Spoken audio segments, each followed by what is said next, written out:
Good evening, everyone. Welcome to our webinar. Thank you for joining us for our next youth webinar, Working with Adult Allies.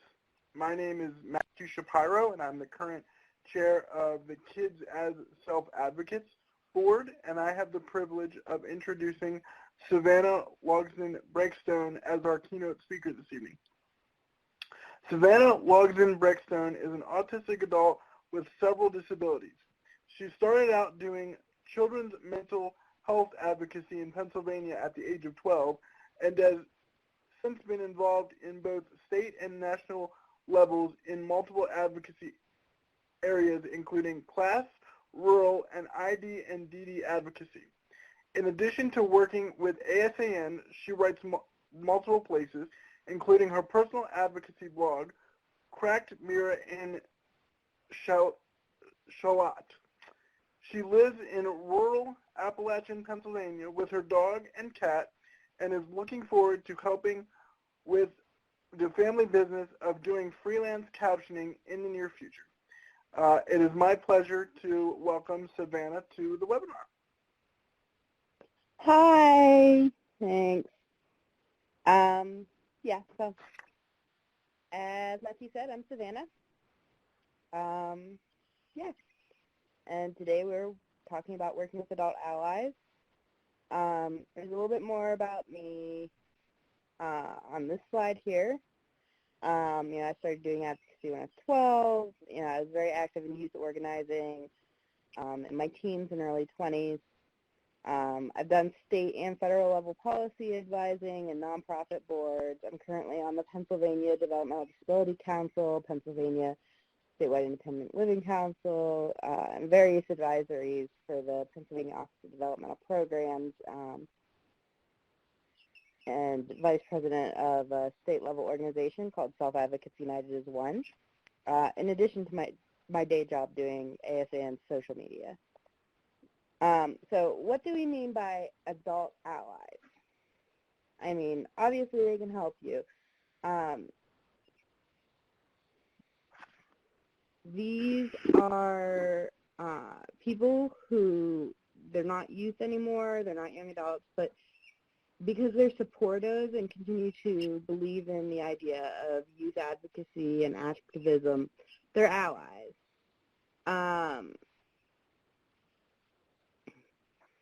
Allies don't have to agree with you on everything, but where you do agree, they're willing to back you up. They're willing to step out and say, hey, this is the thing. I agree with this. And the picture here, I just pulled a picture of 4 generations of Boy Scouts from Wikipedia.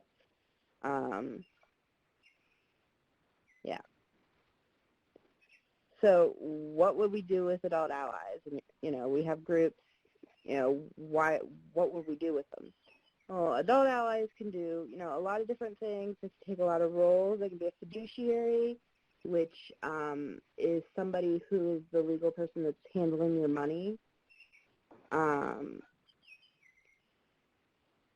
I'll mention a little bit more about that in a minute. They could be an organizer or facilitator. Maybe your group is administered by, a hospital or an insurance company. Maybe it's administered by a school. Maybe it's by a service provider. So they might have somebody who comes in and runs the group. Not my favorite model, but it works for some people. And a facilitator might just be that you have somebody in just because they're good at facilitating and they're good at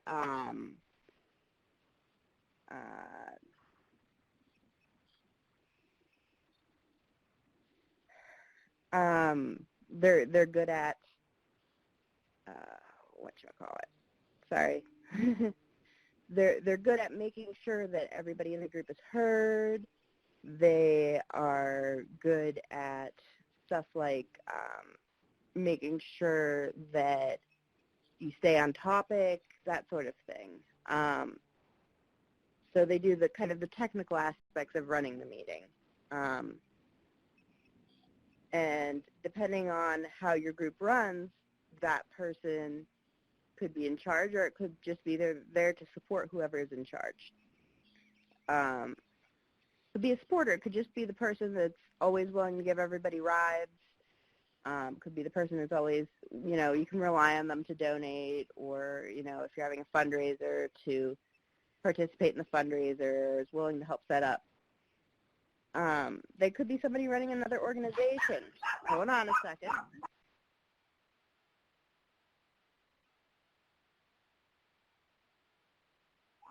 Sorry, my dogs are freaking out.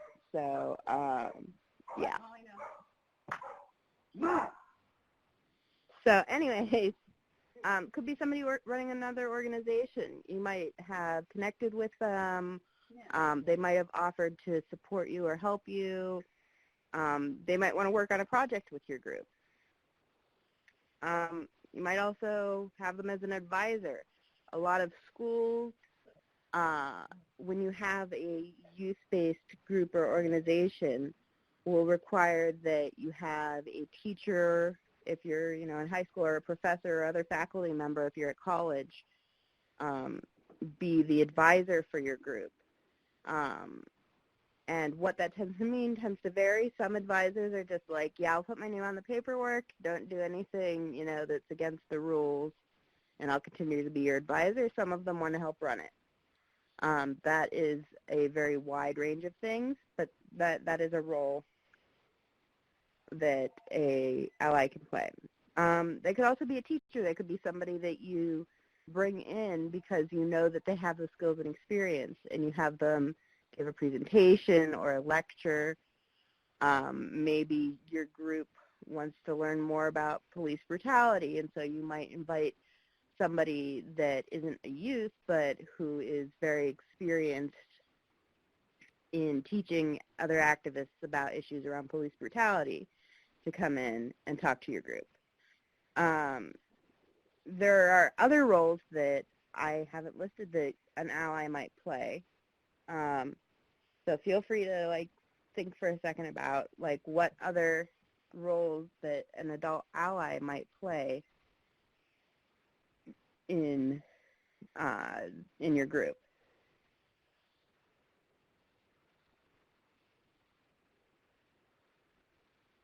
So why do I want adult allies, though? I phrased this way because sometimes it can be really, really frustrating working with adult allies. I mean, especially if you're having a hard time finding good allies, or allies that are, really your allies instead of people trying to control you. And this is true whether you're youth, whether you're disabled, whatever vulnerable population you are in. And vulnerable, I don't mean that in a negative sense. I mean that in a, you have systemic pressure against you. It's very easy for allies to decide to take over things. And so it can get very frustrating and make you feel really isolated about it. But they can really help a lot if you can find a good allies, or even just helpful allies. As I said, you'll probably need one as an advisor if you're a school or university-based group. If everybody in your group is under the age of majority in your country, so in the United States that's 18, then you'll probably need an adult of some sort to do legal business like sign contracts, open a bank account for your group if you end up needing to do that, that sort of thing, because there are things that in our country legally only adults are able to do. And some of those things are things that you need to have happen when you are, running an organization. When any organization is starting out, it doesn't matter if it's youth or not, they might need to find a fiduciary. like I said, this is somebody that handles money for you. Usually it's a temporary arrangement, lasts a couple of years, long enough so that you have, so that you can submit an audit to the IRS before you get your official nonprofit status of your own. But they can also accept money and donations on your behalf, apply for grants on your behalf, and so on. And when they are acting as your fiduciary, their nonprofit status will cover you until either you end the fiduciary agreement or you get a nonprofit status of your own. In some cases, a fiduciary might actually have resources to help you speed up the process of becoming a nonprofit. And they might have, somebody on staff that's really good at writing all the paperwork and making sure everything's filed, and they may or may not be able to help you with that. If you're a youth organization, having a reliable adult ally at an organization can really help get an organization to serve that role while you need it. There's also, experience. If you are hearing from somebody who's been in advocacy for a long time, they can help you get a better sense of how advocacy works, One thing that a lot of people, when they first get into advocacy work, they don't really understand or find really frustrating is the fact that things take a really long time.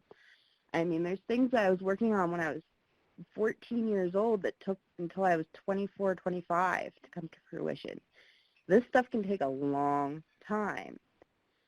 Sometimes you can get some fast changes, but that's not really a universal thing.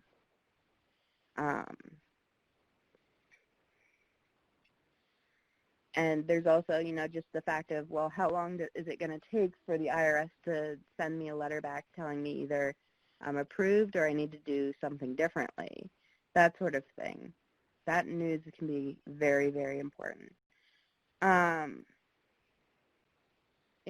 they'll also be able to tell you what problems are common. Like I just said, sometimes a problem might be that it can be hard to find, allies for your issue for various reasons, either to try to take it over or this other stuff. And that's a very common problem in my experience with youth organizations. And it can become very frustrating. There's other problems that might happen. For example, they might say, if you're fundraising, I've found that, in our area, doing a bake sale doesn't really turn out, but if we do a car wash, that'll go well. That sort of stuff. It can even get as localized and practical as that. Now, that doesn't mean they're always right, but that experience can be really useful to help you solve problems. And they also know how things work. They'll, they have all of that experience and all of that time built up so that they can say, hey,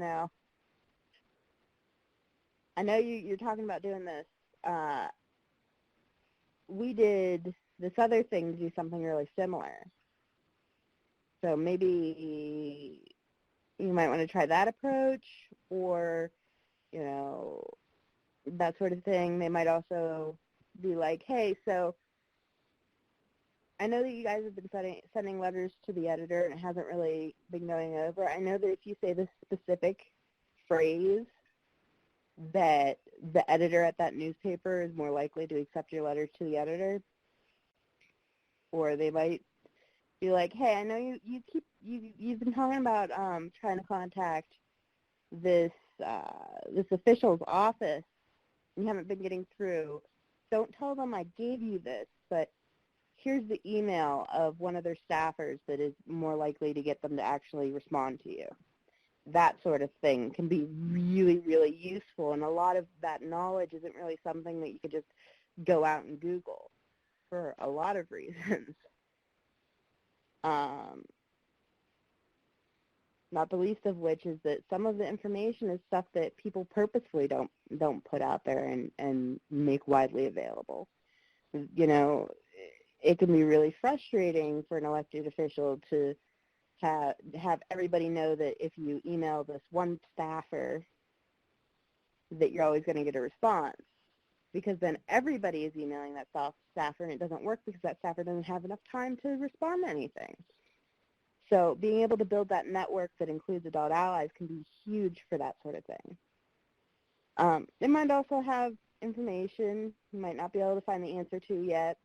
Maybe they have resources. Maybe they have access to an academic journal that you don't have access to.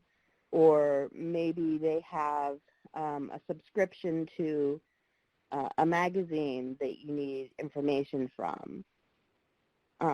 Or even just you don't drive and they're able to get to a meeting. They're able to drive you to a town hall. They're able to take you to these places. That can be really nifty. Or sometimes it's just your group's trying really hard, but there's so much that needs done. And sometimes it might just be a good idea to say, hey, Joe, I really appreciate your support. Do you think you could support us a little bit by,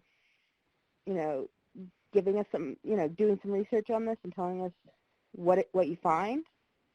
That sort of help can be really underestimated, but it's something that isn't as exciting for a lot of people. And a lot of times, if somebody has been doing this work for a long time, they understand how important that those tasks are. And so they can go and say, I appreciate that. Yeah, I'll do this. Maybe, next time my organization is doing this other thing that you guys have also expressed an interest in, maybe you guys would be willing to man a table or share a table with us or something like that. So how do you find an adult ally? This is both easy and tricky. Easy because there's a lot of things that you can think of that are, just pretty obvious, but you need a lot of patience and you need to really be thinking about what you want and need from that ally in order for it to work. So, things like think about who you know, who do you see doing similar work. If your group primarily works on juvenile justice issues, let's say, and you see another group that works on issues within the larger criminal justice system, and there's some overlapping issues, they might be a good person to talk about. They might be a great person to talk about if you've noticed a pattern where, well, this judge keeps sending people to a specific residential treatment facility when they haven't really done anything significant. Is this normal for the judge? Is this something that we should look into, or do you know who we should tell that we saw this? That can be a great approach and can help you build and work together more and more over time. Reach out, ask somebody how you can get together to talk about your issue and to talk about mentoring you. Stepping out and actually following through and saying something can have a huge impact because a lot of people don't take that step to follow through. And so when you're doing that, that makes somebody more willing to want to reach out and support you and be your ally. When you are reaching out and saying, hey, I really, respect your experience, I respect your work. Could we get together, sometime for coffee and, maybe I'd like to learn some stuff from you. That is not only extremely flattering, but, it really makes people remember that you're interested in what they have to say. You should also join some groups that are not exclusively for youth. Youth-only groups are extremely important.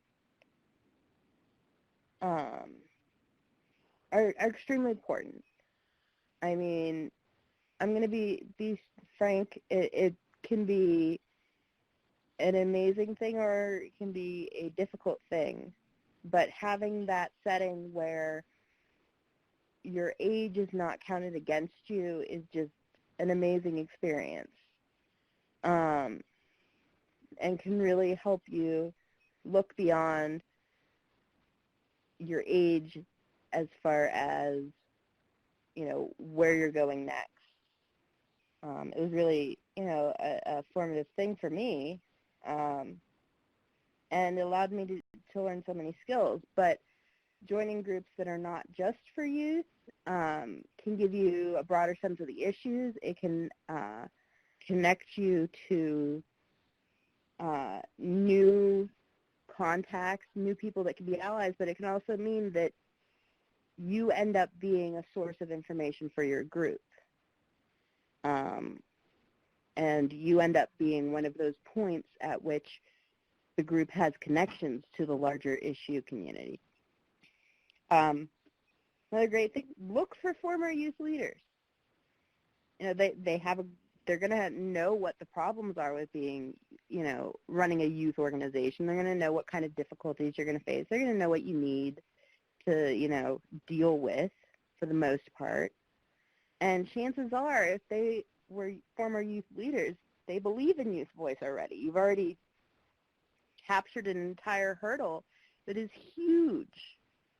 And for somebody that used to be doing youth advocacy, to me, having somebody come to me and say, hey, I want your feedback on this, can be really helpful, especially if I'm somebody who is transitioning from being a youth activist into just being, an adult, and presumably an activist of some sort, but an adult, because a lot of times for those of us who have transitioned into the age where we should be mentoring younger people, we still have people older than us that are presuming that we're still youth.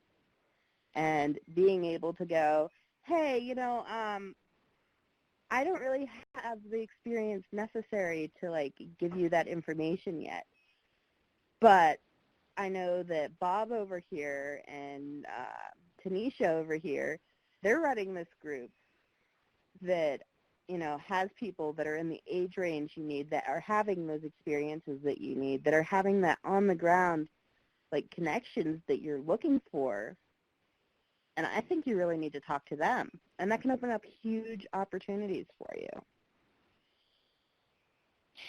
If it comes down to it, consider your parents, consider teachers and faith leaders. But think about, are any of these people in your life, are they somebody that can support you without taking over? And that can be a really tricky question.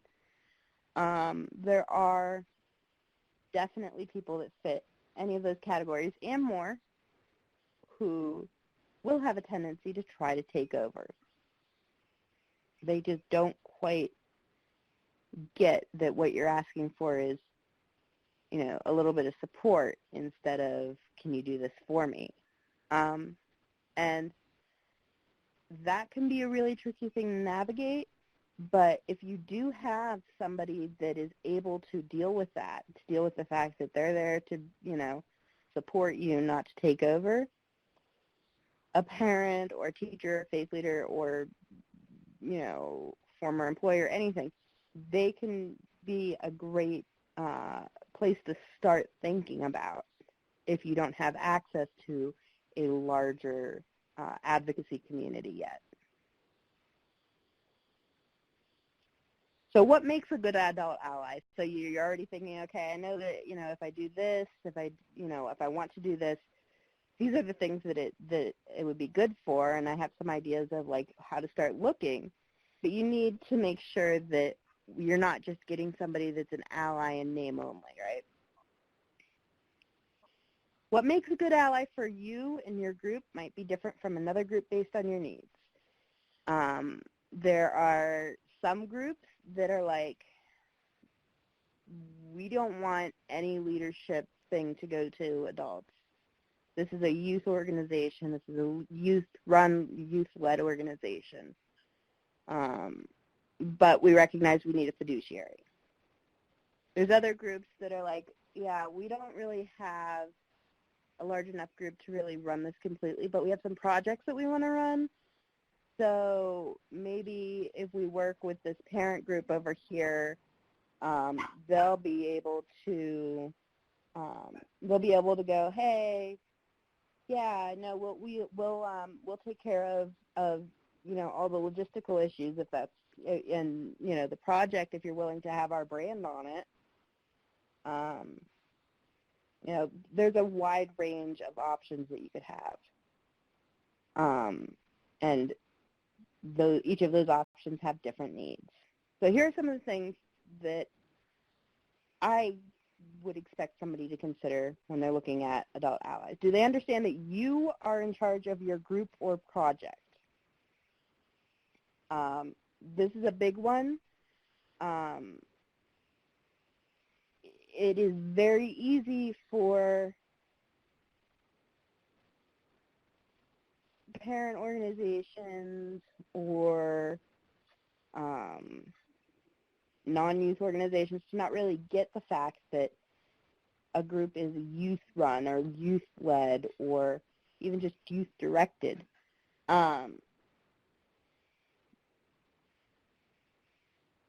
And that can create some really difficult tensions. It can mean that your group ends up doing things that your group didn't intend to do at all. And having somebody that understands that the youth are in charge of the youth group or the youth project can be a huge, huge benefit and can make things so much easier.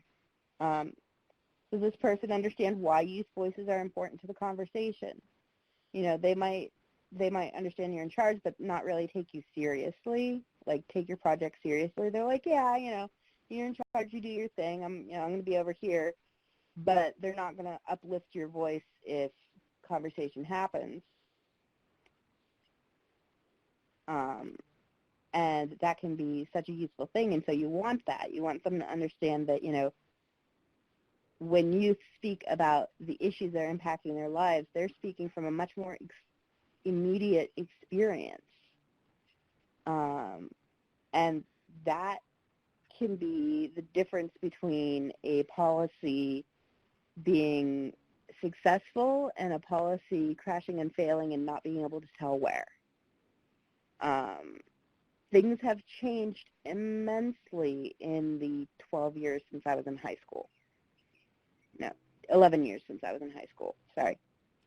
And so some of my experiences that I had in high school are very different because of the activism that I did, but I can't tell that outcome unless somebody who is, has just come out of high school is telling me, well, this, and this happens. Well, the first this is a good thing.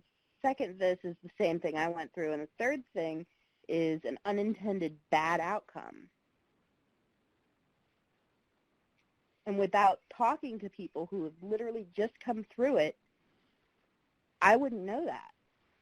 I would have to assume that either things are the same as they were or that things are, must be working as planned. So we need youth voices to come to the table on that.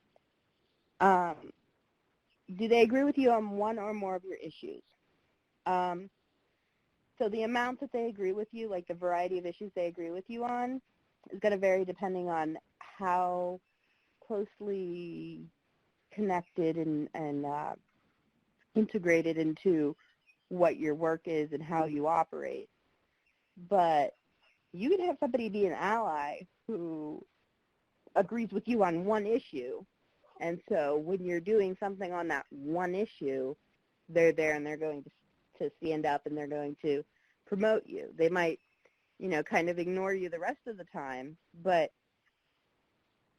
on the issues that you agree on, that can be a huge thing. You can also have adult allies that agree with you on every single issue, but being able to accept that sometimes an ally might only agree with you on one or two issues can be huge, especially if that means that you're going to be able to get something done because on that specific issue, you're leveraging both of your networks. You're being able to use the people that both of your groups know. Another thing is, are they comfortable with or experienced with the tactics your group wants to use? So if your youth organization wants to use tactics like ADAPT, who are in DC doing direct action and civil disobedience work right now, they've been down there, they've been getting arrested and everything else. That's fine if that's what your group is planning on doing. But if your advisor or the allies that are supporting you are much more like the ARC, it will be difficult to get them to support you to do the tactics that you want. You might be better off going, our relationship with an organization like the ARC is going to be something more like we will send them press releases and so on and so forth, but we might want to contact one of the more radical Centers for Independent Living, or we might want to contact our local ADAPT chapter in order to have them be our fiduciary, or in order for them to be like our primary backers and be the primary people that are teaching us.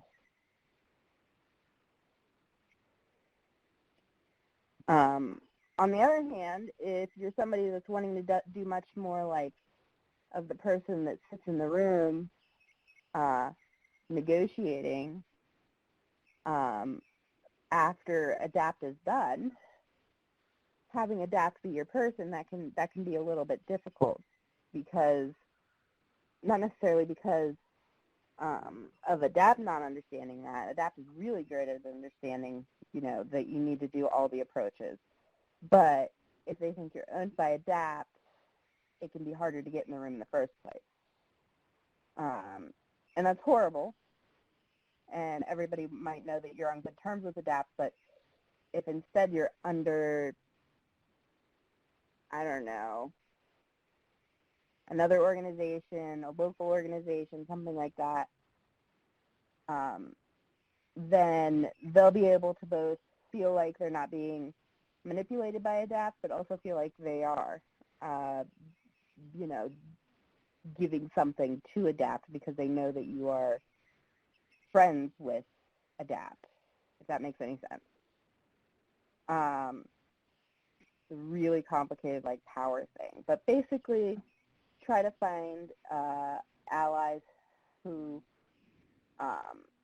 if you're looking for primary adult allies, look for allies that have experience and are comfortable with the tactics you're going to use.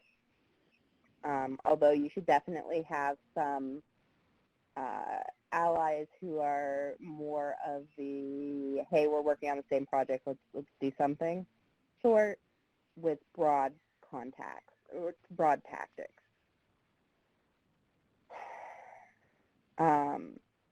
Another thing is, do they have the time and energy to do what you need of them?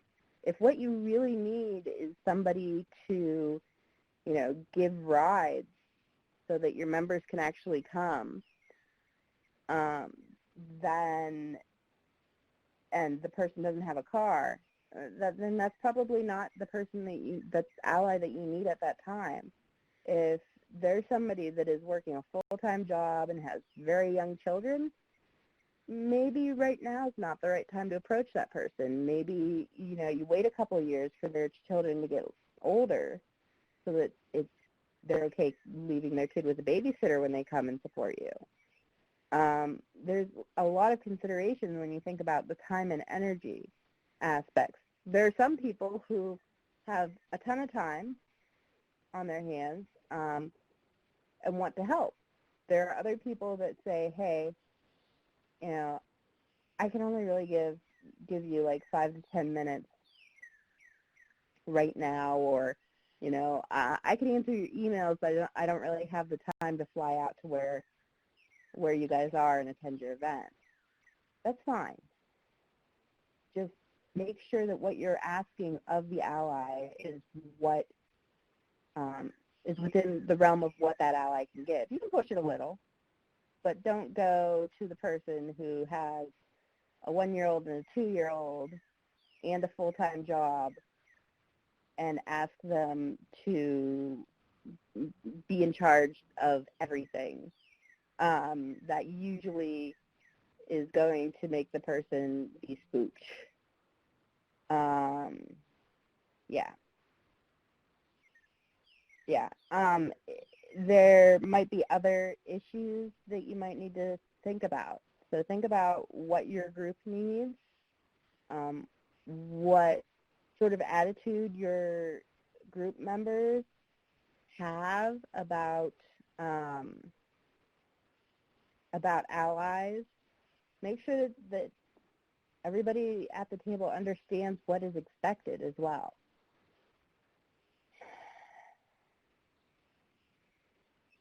There might be problems.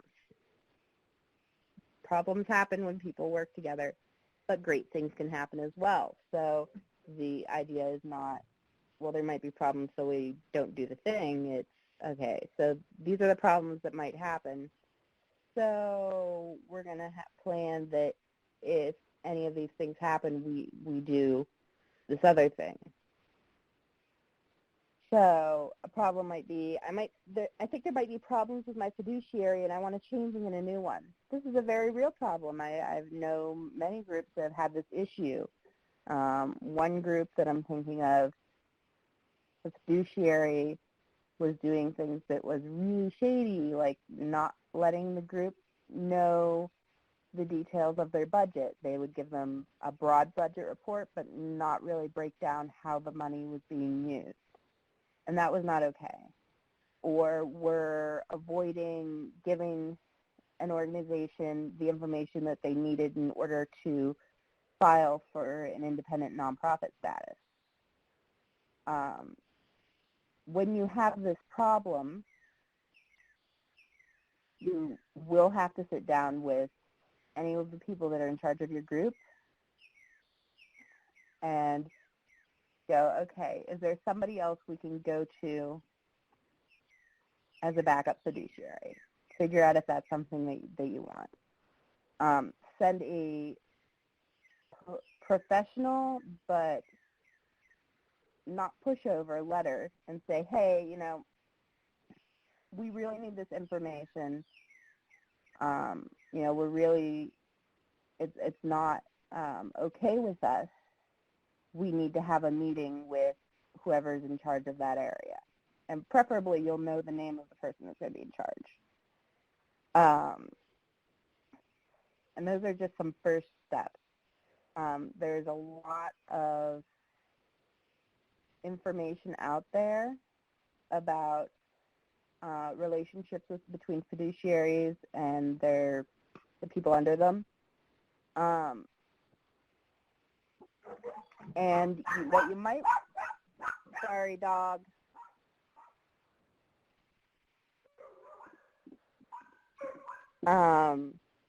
What you might want to do as a group is go, okay, we're looking at we're looking at changing fiduciaries. Maybe we should try to find a different ally who has experience with changing fiduciaries, or who maybe is a lawyer or an accountant who can support you while you work things out with your fiduciaries. Those are all valid options. A very common thing is they say they're an ally, but they don't listen to what we're saying. This is very common. People like to be called an ally. It's just something people like to feel is true about themselves. It isn't always true. This is one of these areas where you have to set boundaries. And that can be really hard, especially if it's an ally who is your parent, or who is somebody that you otherwise respect. But you have to, go, hey, the group's been talking, and we would if you, aren't able to, rein in the amount that you talk over us, we're going to ask you to not come to our meetings. We'll still be happy to have you support us when we do our bake sale, but we can't really have you in this role anymore. It can be a very, very difficult conversation. I'm not going to downplay that. It is hard, and it can sometimes be heartbreaking. But setting boundaries like that and being firm with them is a skill that is necessary when you are working with an ally. Just related issues. You keep steering us away from our issues into fun or easy things. Now, maybe she's a facilitator. Maybe she's just, a supporter. Maybe she's just one of your participant staff persons, in which case that's a whole nother issue. But basically just support that individual to deal with that issue.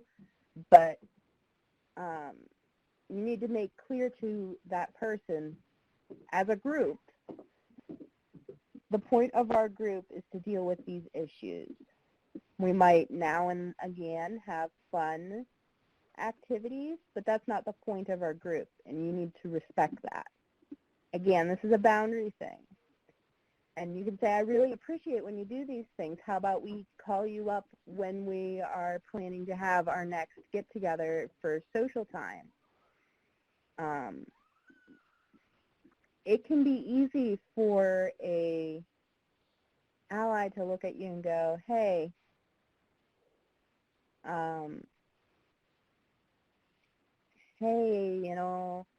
I know that this issue is really difficult, and I just don't want you guys to get your hearts broken, but I know this other issue will be an easy win, so let's just do that.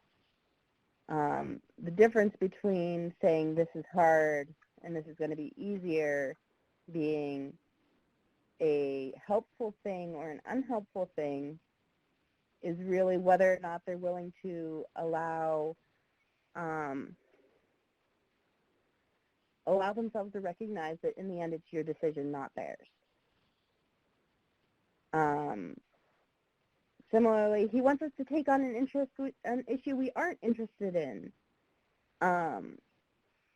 You've looked at the issue, keeps talking about the issue, but the more you learn about it, the less interested you are in doing it. You still have to say, hey, that sounds like a really great project, but we aren't interested. Or, that sounds like a great project. I think you need to talk to,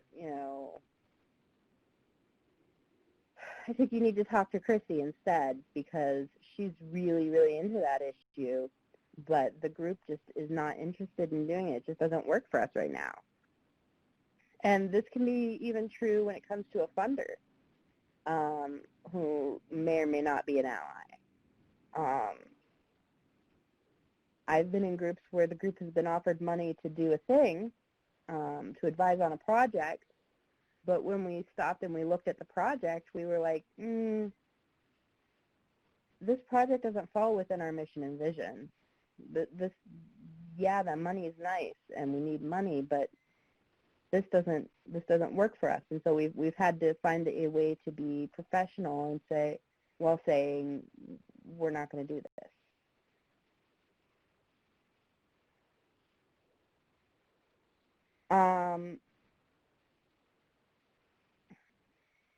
So we're moving into questions, and there's a question from Emily Dollamore. I hope I got your name right. How can adult allies ensure that we are filling our roles most effectively as a facilitator, advisor, etc.? So there's a lot of things that that have been done on this. Obviously, what exactly it's going to look like is going to depend on what the group needs. So the big things, in my experience, that are good for this are making sure that you are stopping and taking time to listen to the people that you're supposed to be allying with. Make sure you're stopping to take time to think about the relationship. Are these people still are these people still getting from our relationship what they intended? Have I accidentally overstepped? Am I respecting their boundaries? There are also some groups that do surveys every meeting, at the end of the meeting. And for some groups, that's useful. There's also a thing where you have to make sure that you don't intimidate people into not telling you when something isn't working for them, making sure that you are approachable. Hopefully that helps. I mean, a lot of this sounds very generic, I know, but it's true. There's a reason why it's generic. It's generic because it's true in a broad range of situations. So Evan Nizza has a hand raised. Evan, do you actually... The leader has unmuted your line.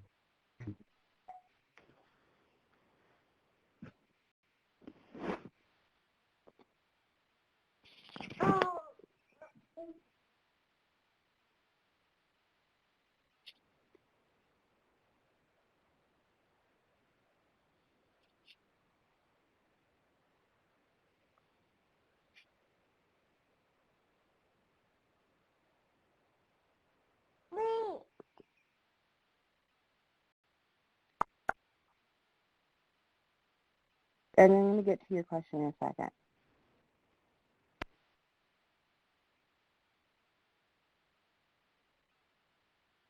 Okay. Evan, you can go ahead and keep typing if you still have something to say. I guess I'm going to respond to Greg right now. Not sure what that beeping noise was, but okay. So yeah. What happens, Greg asked, what happens when a young adult becomes an adult ally in the group? How can they participate? What that's going to look like exactly is going to depend on the group. Jeez Louise.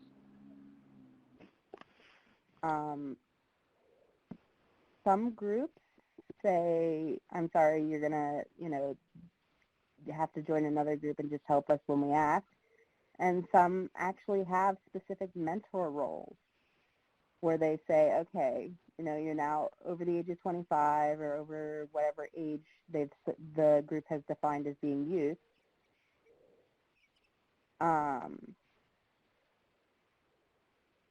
We recognize that you have experience and stuff, and that it's really difficult to go from, being a youth leader and making that transition into just being an ally. We have mentor roles where, you're not doing as much work, but it allows you to continue to give us your experience, and continue to support us and continue to help us with our work without us basically saying you're on your own. And that can be really successful for some groups. The group will have to define the boundaries of, well, do we allow mentors to be on our board? If so, are they allowed to be officers? There are, are mentors allowed at all the meetings or only some of the meetings?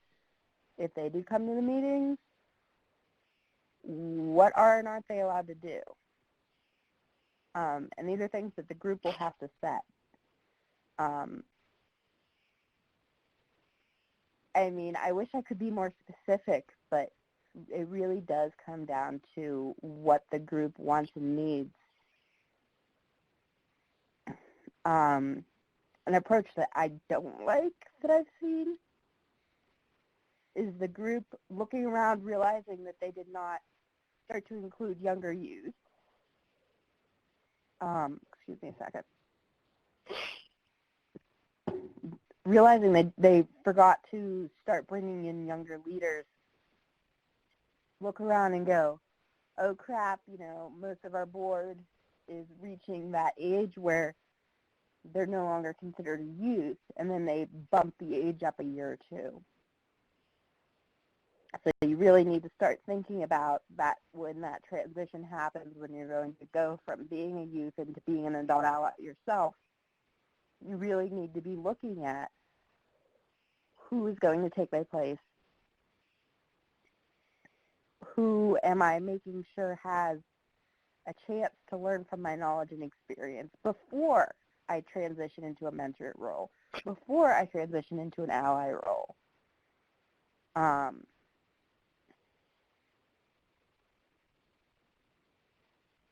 And I hope that that's useful.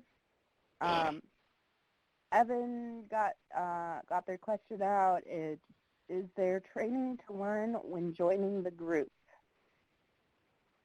That is going to depend on what group you join. Generally, you will have to learn how the group runs and stuff, but whether there's an actual training or not will depend on what the group has decided to do.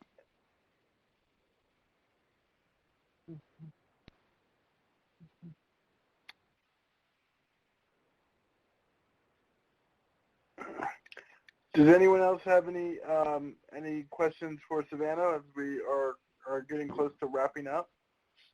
Yeah, I have a question. Sure.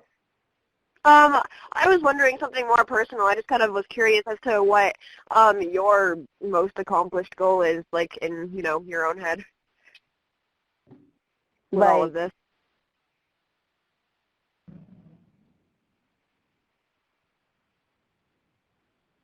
Go ahead, Savannah. Can you be a little bit more specific? Like, I guess just having to do with, like, leadership or, like, maybe when you were younger, things that you've done or things now, like, what, I'm just curious as to, like, what you think have been some, like, strong points, things that have helped you and that you thought went really well. I know you talked a little bit about stuff like that, but, if there's anything that comes to mind that you think, like, was really helpful to others and yourself. So when I was a teenager, I had zero clue that I would still be doing advocacy work at this point in my life. Okay? The idea that I would be working in advocacy work outside of the time that I was doing when I was, either getting out of school or, going to meetings and things, I didn't really have this conception that I was going to be doing this as a career. It was just the thing that I had to do. My mother had brought me up to be outspoken and, to speak about things that I thought were important. And I mean, You still listening? I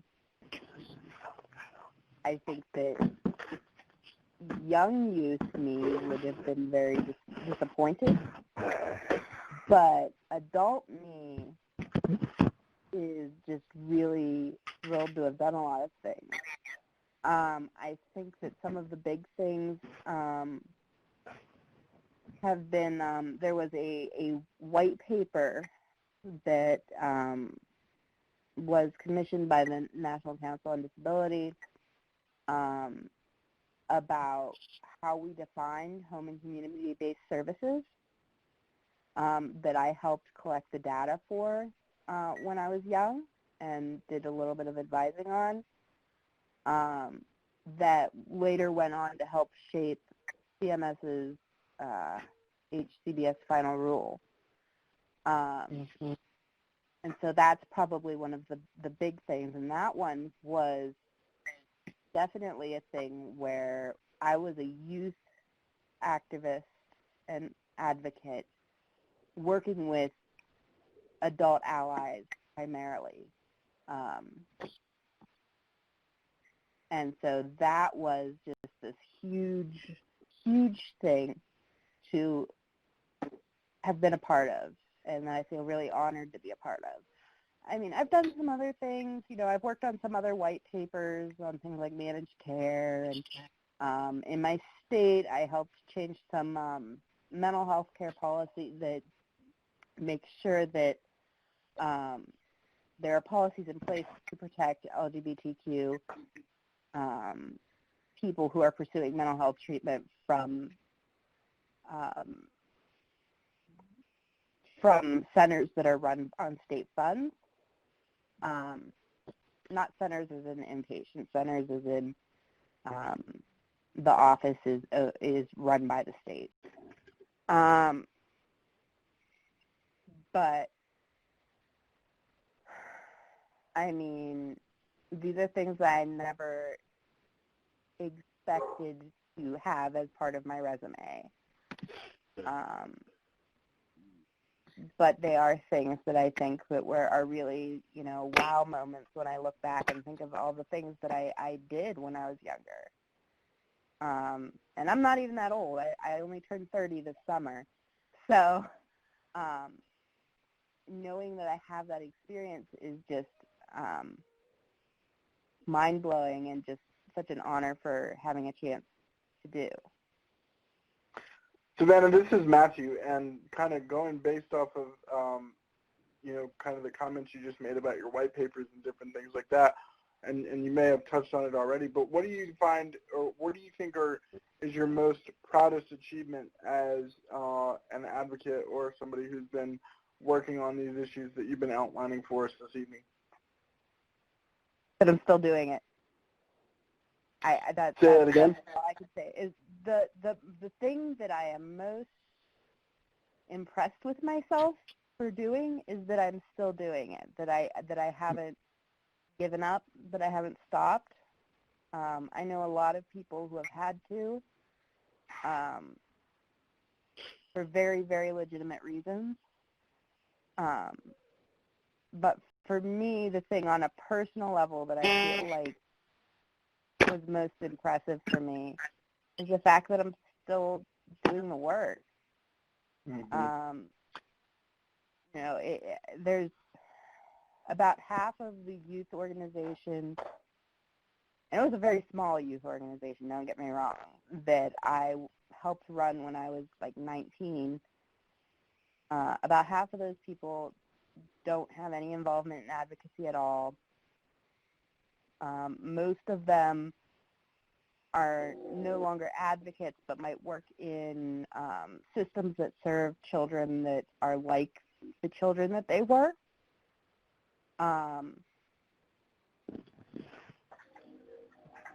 And so, like, they benefited from being involved in youth advocacy. And it's important to have people that are not going to spend the rest of their lives doing the advocacy. But it also ends up being really a mind-blowing thing once you like make that connection that you're still doing it by the time, you know, you've been doing it for 15, 18 years. Like, that is the thing that I am most impressed about what I've done. Like, doing the white papers, doing, you know, flying to Washington State because I need to go help run a conference, all these other things, going to New Orleans to talk about rural policy. All these things were great, and they were exciting and wonderful, but in the end, I think sticking around is the thing that I'm proudest of. Yeah, that's a great answer. And if you don't mind, real quick follow-up question. Based on, you know, if you, throughout your advocacy work, I'm sure you've kind of had kind of dark moments, for lack of a better way of saying it, or frustrating moments when you're not getting something accomplished that you want to get accomplished, or something like that. When you hit one of those dark moments, you know, in your advocacy work, what do you do to get through that period? And what would be some suggestions to adult allies or advocates themselves that if they're in kind of a dark patch within their advocacy work, how do they come out of the other end of it and see the brighter light? I mean,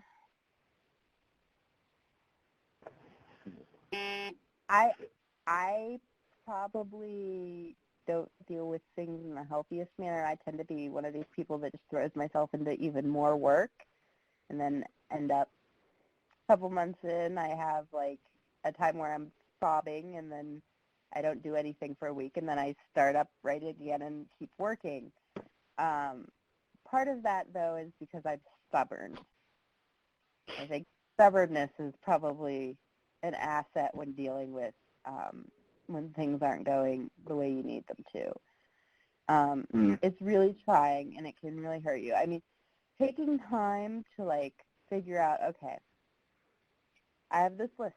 These are things that I know that I like. These are things that when I do them, my brain says this is good no matter what else is going on. And when it gets too much, I will make time to do these things.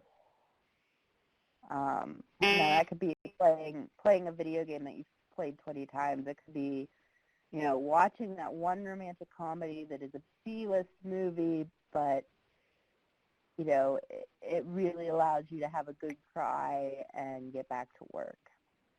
It could be taking long baths. You know, I know one or two people who will go on a road trip when they reach that stage, and when they come back, they're ready to go back to work. There are so many different ways, and I mean, the really thing is to cling to your stubbornness in the end, because without you know, being able to go, this is a situation where my being stubborn is useful, you can do all these other things, but in the end, the problem's still there. Sure. Sure. Well, I think that's a great way to end tonight's webinar. Savannah, thank you very much for sharing your amazing insights in working with adult allies and how to get involved within advocacy work. We would please encourage people to do the SurveyMonkey that Io just posted in the chat box so that we can get your feedback in how to improve these webinars in the future, so that we can continue talking about youth issues and getting youth involvement in advocacy and other areas. And I'm sure that if you'd like or have other questions for Savannah, I'm sure she'd be happy to answer them. But for now, we are going to sign off, and there you see Savannah's different social media outlets. So please connect with her in those ways, and we very much thank you all for joining us this evening. Yeah, thank you so much. Yeah. Thank you. Thank you Have a for good having evening. me. Yep. Thank you very much, everyone. Yep. Bye-bye. Thank you very, very much. Bye.